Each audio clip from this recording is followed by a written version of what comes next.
এই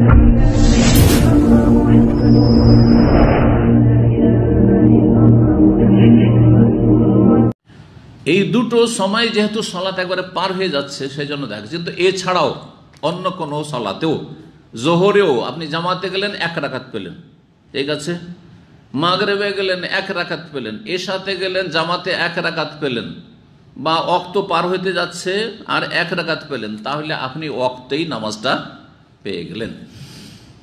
এমনকি জুমার ক্ষেত্রে স্পষ্ট হাদিস রয়েছে, মান আদরাকা রাকাতাম মিন সালাতিল জুমআতি, জুমার 1 রাকাত কেউ যদি পেয়ে যায়, মসজিদে গেছেন অনিচ্ছাকৃত, ইচ্ছা করে না, ইচ্ছা করে আপনি খুতবা শুনলেন না, আর শেষখানে যাই নামাজ নিয়ে দিচ্ছেন দৌড়, এখানে আশেপাশে কিন্তু এরকম করে লোকেরা, শেষখানে যাবে, বদ অভ্যাস, একবারে শেষখানে যাবে, আর যাওয়ার পরে দৌড়তে দৌড়তে হাফসাইতে গিয়ে শ্বাস ফুলছে, আর কোন রকম গিয়ে 1 রাকাত ধরল বা শেষ রাকাতের রুকুটা পেল, অবশ্যই গুনাহগারেরা, আর অনেক নেকি থেকে তারা বঞ্চিত থাকল, মহরম বঞ্চিত, কিন্তু অনিচ্ছাকৃত হয়েছে, সফর থেকে এসেছিলেন, এক্ষুনি এসে নেমেছেন, অথবা যে কোনো কারণে ওজর ছিল, জাগতে পারেননি ইত্যাদি, হইতেও পারে, মানুষের ওজর হইতে পারে, আল্লাহর কাছে গ্রহণযোগ্য যদি ওজর থাকে, এসে মসজিদে পৌঁছলেন, 1 রাকাত জুমা পেলেন, তাহলে কি করবেন?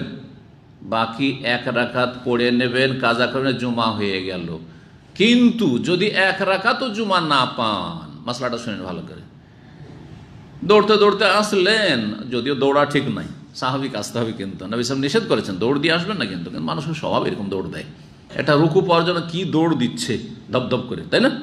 জায়েজ নয় এগুলো, নবী সাহেব নিষেধ করেছেন। জি,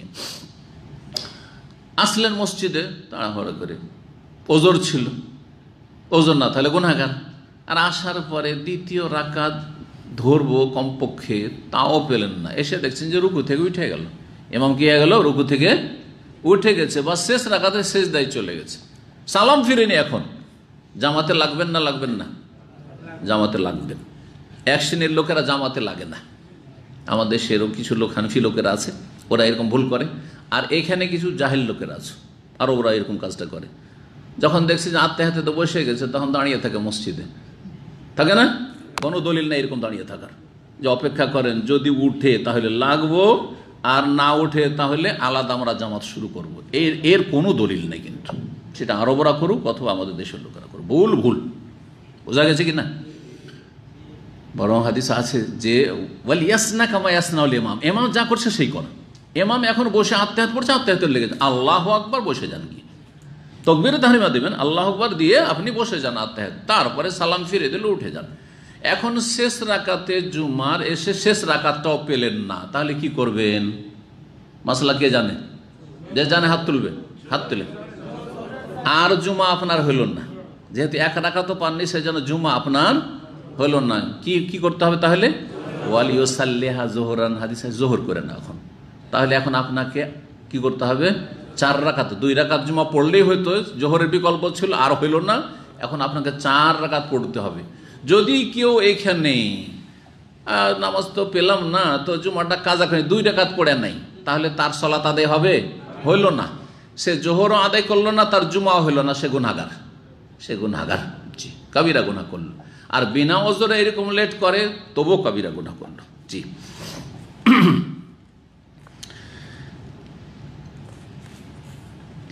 হাদিস 579 নম্বর হাদিস, আবু হুরায়রা রাদিয়াল্লাহু তাআলা হতে বর্ণিত, আন্না রাসূলুল্লাহ সাল্লাল্লাহু আলাইহি ওয়াসাল্লাম, রাসূলুল্লাহ সাল্লাল্লাহু আলাইহি ওয়াসাল্লাম বলেছেন, মান আদরাকা মিনাস সুবহি রাকাতান, কেউ যদি ভোরের 1 রাকাত পেয়ে যায়, কাবলা আন তাতুলা আশ-শামসু, সূর্য ওঠার আগে, ফাকাদ আদরাকা সুবহা, তাহলে সে ভোরের সালাত পেয়ে গেল। সূর্য ওঠার আগে 1 রাকাত পেলেন, ওয়াক্ত পেয়ে গেলেন। জামাতে 1 রাকাত পেয়েছেন, আপনি জামাতের ফজিলত পেয়ে গেলেন। দুটোই বিস্তারিত বলে ফেলেছি, যদি এটা খাস করে বলে দেওয়া হয়েছে। ফাকাদ আদরাকা আস-সুবহা মানে আদরাকা ওয়াক্তাস সুবহ। ওমান আদরাকা রাকাত মিনাল আসর, কেউ যদি আসরের 1 রাকাত পেয়ে যায়, কাবলা আন তাগরুবা, সূর্য অস্তমিত হওয়ার আগে, ফাকাদ আদরাকাল আসর, তাহলে সে আসর জামাত তো ছুটে গেছে, কিন্তু আসরের কি পেয়ে গেল? ওয়াক্ত পেয়ে গেল।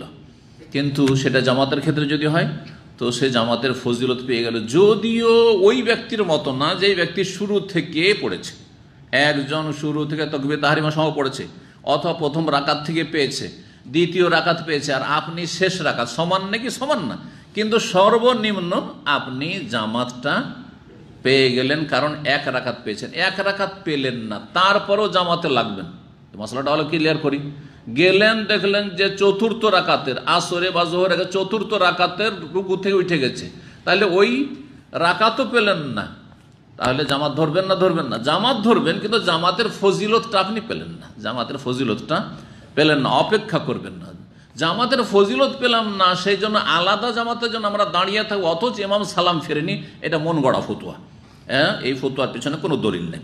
জি, 29 নম্বর অধ্যায়, বাবু মান আদরাকা মিনাস সালাতে রাকাতান। আগেরটা ছিল যে ফজরের শুধু, এখন বলছে যে কোনো সালাতের, জোহর, আসর, আপনার মাগরিব, এশা, জুমা, যে কোনো সালাতের এক রাকাত যদি পেয়ে যায়, ইমামের সাথে পেয়ে যায় তো জামাত পেয়ে গেল, ওয়াক্তের মধ্যে পেয়ে যায় তাহলে সময়টা পেয়ে গেল, কাজা হল। 580 নম্বর হাদিস বর্ণনা করেছেন আবু হুরায়রা রাদিয়াল্লাহু তাআলা আনহু, আন্না রাসূলুল্লাহ সাল্লাল্লাহু আলাইহি রাসূলুল্লাহ বলেছেন, মান আদরাকা রাকাতাম মিনাস সালাতে, কেউ যদি সালাতের এক রাকাত পেয়ে যায়, ফাকাদ আদরাকা সালাত, সেই ব্যক্তি সালাত পেয়ে গেল।